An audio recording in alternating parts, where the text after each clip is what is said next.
Hello. Sa pangalan po ng dakilang Panginoong Jesucristo, po, kung aaralin po natin, itong sitas na ito ay sinulat ni Apostol Pablo. Pagkamat siya ay nasa bilangguan, pinadala niya sa mga taga-Korinto para mabuksan ang kanilang mga kaisipan sa pamamagitan ng kanyang mga sulat. Ano po ang sabi dito?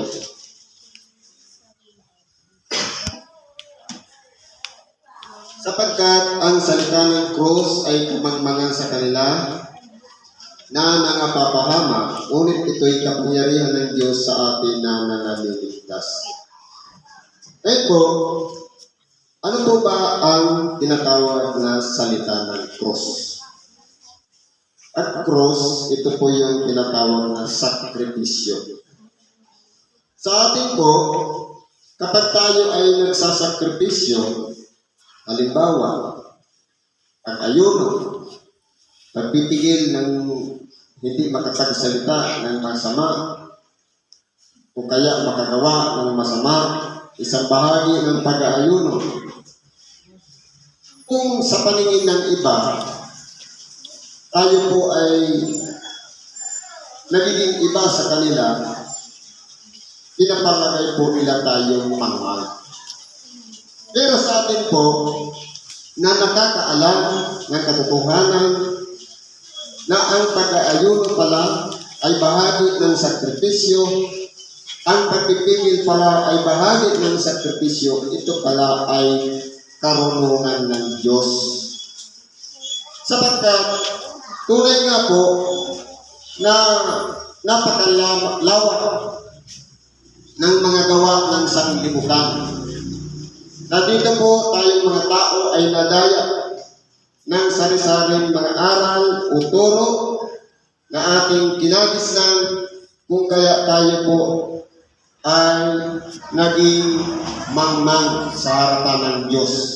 Subalit kung nakilala natin siya at nagbasa tayo ng mga kasulatan at ating inaral at pinagnilay-nilay, inunawa at nilagay natin sa ating puso, taliwas pala ang lahat ng mga bagay na nakakisna dito sa ibabaw ng sanglibutan kaysa doon sa nais ng Diyos na sundin ng bawat tao dito sa ibabaw ng sanglibutan.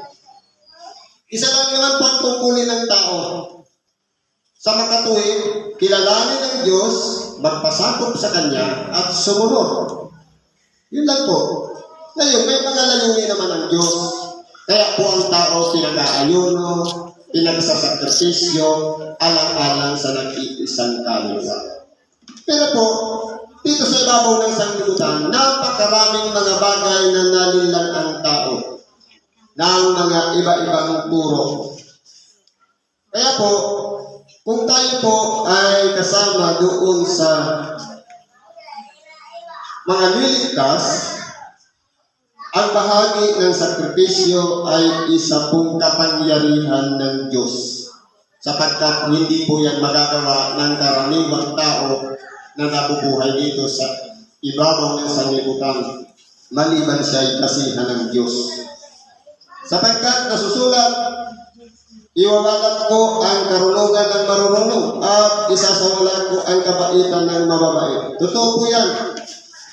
Dahil ang ating dakilang Panginoon, bagamat nakapaligid sa Kanya, napakaraming mga iskribas, parisiyo, sadusiyo, mga matatanda ng bayan, hindi niya pinili doon ang Kanyang magiging mga alagad, kundi pumilit siya sa mga mababang kalagayan, sa makatuwid pa yung mga mangingista, na walang ibang alam, maghabi ng lambat, o kaya pumunta sa dagat at maglaot.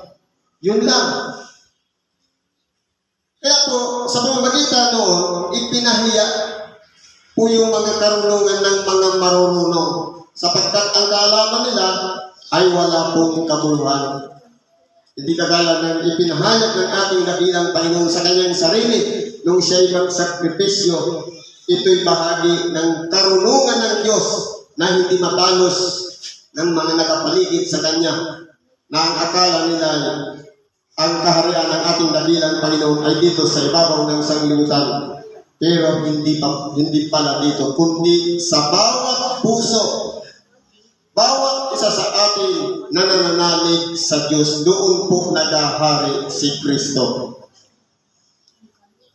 Sana ro ng marunong, sana ro ng eskriba, sana ro ng pagmatuwid ng sanglibutan ito. Hindi ba ginawa ng Diyos na kamangmangan ang karunungan ng sanglibutan ito? Kaya po, pagdating po dito sa mga karunungan, yung mga eskriba, sila nakakaalam ng mga kautusan, nasusulat na sinabi ng mga propeta, pero nasaan yung kanilang pagmamatuwid? Nasaan na rin yung mga Parisiyo? Sapagkat ang mga Parisiyo nakakaalam din at tagapagtanggol ng mga kautusan, pero ang ginagawa po nila, ipinapasan sa mga tao ang mga kautusan. Subalit kahit dulo ng kanyang daliri ay ayaw man lamang nilang galawin. Sa makatuwid, exempted po sila sa pagsunod. Sapagkat lamang sa karunungan ng Diyos ay hindi nakilala ng sanglibutan ng Diyos sa pamamagitan ng kanyang karunungan. Ay kinalagdan ng Diyos na iligtas ang mga nagsisipananampalataya sa pamamagitan ng kamangmangan ng pangangaral. Kaya po, kung titingnan natin, yung mga tagapangaral na pinili ng ating dakilang Panginoon, hindi siya naghanap doon sa mga edukado. Hindi siya naghanap ng Parisiyo para maging tagapangaral, na ang ginagawa nila ay pagpapaimbabaw lamang. Pero ang tinignan ng Diyos yung puso ng kanyang mga tagasunod, sa makatuwid bagay ang kanyang mga alagad, na handa silang magpasakop sa Diyos at sumunod. Kaya po sila'y kinalugdan ng Diyos.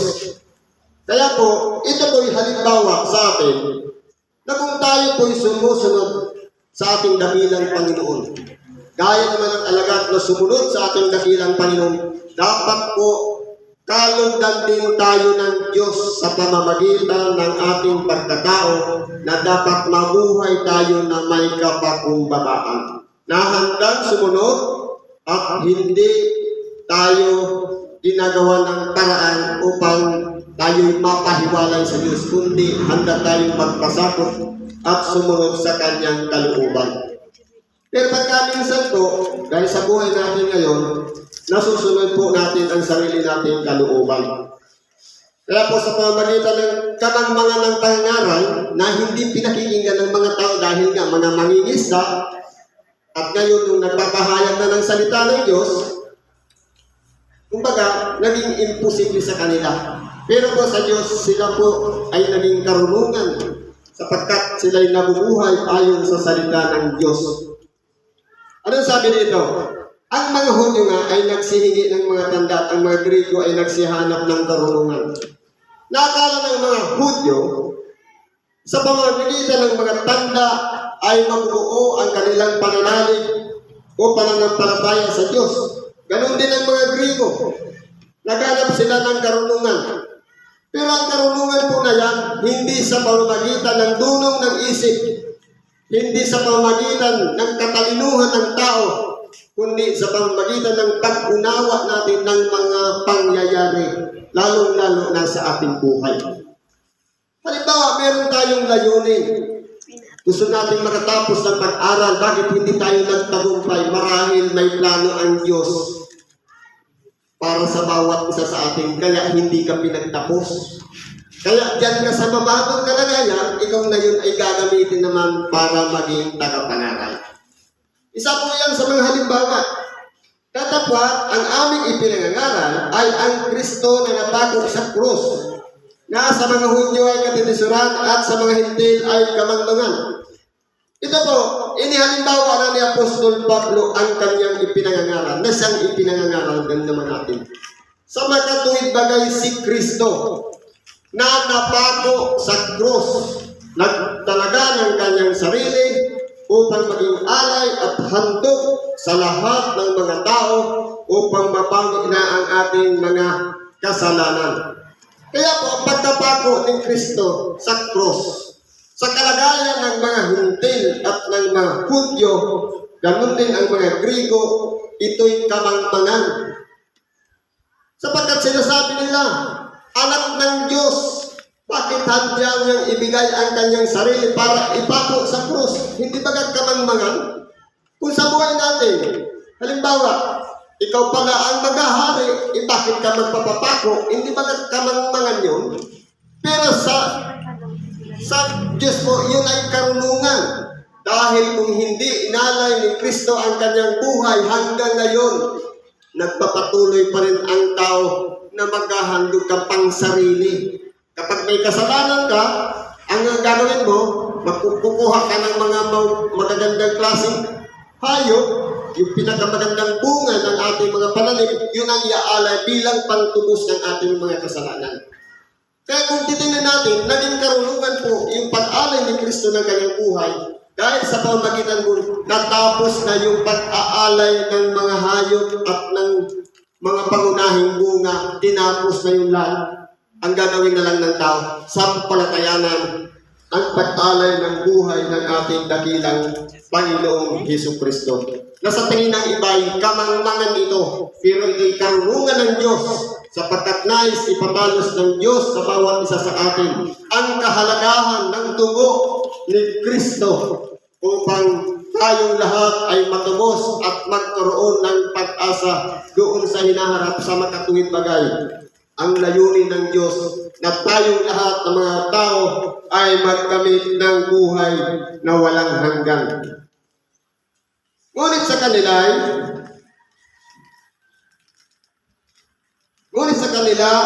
ng mga tinawag, maging mga Hudyo at mga Grigo, si Kristo ang kapangyarihan ng Diyos at karunungan ng Diyos. Totoo po. Bakit po naging kapangyarihan ng Diyos si Kristo? Sapagkat sa pamamagitan po ni Kristo, nagawa ang lahat ng mga bagay. Kung baka naging inspirasyon siya ng kanyang Ama, nung gawin niya ang sangkalangitan, ganoon din ang sangkalupaan. Siya po ang kasama na ng Ama bago palikhain ang sanglibutan. Na siya ay isang espiritu din na nabubuhay. Nasa sinapupunan ng Ama, palagi niyang kasama. Kaya po, si Kristo din ay naging karunungan sapagkat ibinuhos niya sa ating dakilang Panginoon, ipahayag ang mga talinhaga. Bakit nangaral siya ng mga talinhaga? Upang tingnan ang kalagayan ng tao kung sila ba'y makakaunawa ng mga talinhaga. Sapagkat sinasabi, makinig man sila ng makinig, hindi sila mga kakaunawa. Ibig sabihin, yung kahalagahan ng pagpapahayag ng ating dakilang Panginoon sa mga talinhaga, ito ay makatotohanan at totoong nangyayari na kinakailangan natin dapat sampalatayanan. Kung tayo po'y nasa mababang kalagayan, marahil tayong gagamitin, mas madali natin maunawaan yung mga talinhaga na ipinahayag ng ating dakilang Panginoon. Sapagkat ang kamangmangan ng Diyos ay lalong marunong kaysa mga tao at ang kalinahan ng Diyos ay lalong malakas kaysa mga tao. Ano po ba yung kamangmangan ng Diyos? Ang kamangmangan ng Diyos ay hindi siya nalilinlang. Hindi siya kailanman nadadaig ng kasamaan. At kahit kailan, hindi siya magkakasala. Sapagkat sa kanya nagmula ang utos. Pero tayong mga tao, baliktad naman po. Pagkaminsan, dahil nga nasa kalagayan tayong tao, gusto man nating manalangin, kumukontra naman ang ating katawan. Minsan nakakaidlip, minsan nakakatulog. Gusto nating magsimba, ang bigat sa katawan. Yan po ang nangyayari sa atin, kaya hindi natin nasusunod ang kalooban ng Diyos. Kaya po, kung titingnan natin, ang kamangmangan ng Diyos, yun po yung hindi niya kayang gawin ang masama. Pero karunungan ng tao yun, dahil tayo po ay malimit magkasala. Kaya nga sinasabi sa ibang bahagi ng banal na kasulatan, walang matuwid, wala kahit isa. Isa lang po ang iisipin natin. Huwag natin ipalalagay sa ating sarili na tayo matuwid. Kundi palaging iisipin natin sa oras-oras at araw-araw, bawat pintig ng pulso ng ating mga buhay, ipalagay natin na tayo isang makasalanan. Sapagkat malimit tayong magkamali sa pamamagitan ng paglabag. Ang paglabag po ay kasalanan. Halimbawa, meron tayong gustong gawin. Mananalangin ka ako ng ganitong oras, pero nalipasan mo, hindi mo nagawa. Paglabag na yun. Halimbawa, may humihingi sa iyo na mamalimos. Nagdamog ka sa kanya, pagkakasala pa rin yun. Kaya po, kung titingnan natin, ito pong ating puso, dapat palagi po natin ipalalagay na malinis siya upang sa ganun, tayo'y maging kalugod-lugod sa Diyos. Ano pa po ang kahinaan ng Diyos? Ang kahinaan ng Diyos, kung titingnan natin, kalakasan ng tao. Dahil tayo, libre tayo mamili. Kaya nga, binigyan ng kalayaan ng tao pumili ng mabuti at masama. Pero ano po ang nasiniibig ng tao? Yung mga kasamaan na walang iba, yun na yung dinudulot ng alitigtigin ng laman. Pero, yung kalakasan ng Diyos, walang iba. Ang magpakabanal siya sa kanyang sarili. Puspusin ang kabanalan ng kanyang sarili. Ano ang sinasabi sa ibang bahagi ng banal na kasulatan? Yamang banal ang tumawag sa inyo, kayo naman ay mga pakabanal. Ibig sabihin, ano bang mga malapit sa ating puso, mga pag-iimbot, mga hinanakit, sama ng loob, alisin na natin yan sapagkat sakapal yan upang hindi manahan sa ating puso si Kristo. Dapat kung tayo'y nabubuhay kay Kristo, nabubuhay tayo sa Diyos at sumusunod tayo sa kanyang kalooban, ang nananahan sa ating pagkatao ay pag-ibig. Wala na tayong kinikilingan na kisap. Kaaway ko siya, hindi ko siya kasundo, hindi kami pati, dapat hindi ganun. Kundi pantay-pantay tayong magtuturingan bilang nag-iibigan sa makatuwid. Kung iisang espiritu lang ang kumikilo sa ating mga puso, ibig sabihin tayong lahat ay nasa Diyos. Pero kung may mga kimkim sa kalooban, marahil ang naririyan sarili nating pagkatao at hindi po yung kapangyarihan ng Diyos na dapat magbukas ang ating puso upang mabago ang ating kalooban. Yan na po yung kalakasan kasi natin. Dapat yung kalakasan ng Diyos, siya rin maging kalakasan natin. At yung kahinaan ng Diyos, siya rin maging kahinaan natin. Ibig sabihin, kung kalakasan ng Diyos, napakangbanalin niya ang kanyang sarili, dapat tayo naman ay magpakabanal. Kung ang Diyos ay pag-ibig, dapat tayo naman ay nabubuhay sa pag-ibig. Ibig sabihin, kung ang Diyos hindi gumagawa ng kasalanan, dapat palagi naman tayong naglilinis ng ating kalooban upang hindi tayo magkasala. Ano pang sabi dito? Sapagkat masdan ninyo ang sa inyo'y pagkatawag, mga kapatid, na hindi ang maraming marurunong ayon sa laman, hindi ang maraming may kapangyarihan, hindi ang may maraming mahal na tao ang mga tinawag. Ito po. Bakit po nasa mababang kalagayan lang ang mga tinawag ng Diyos? Sapagkat po, kung baga wala po silang ibang inaasahan maliban sa Diyos. Pero kung yung nakadepende sa kayamanan, nakadepende sa kanyang mga ari-arian, sa kanyang karunungan, wala pong puwang ang Diyos para sa kanila.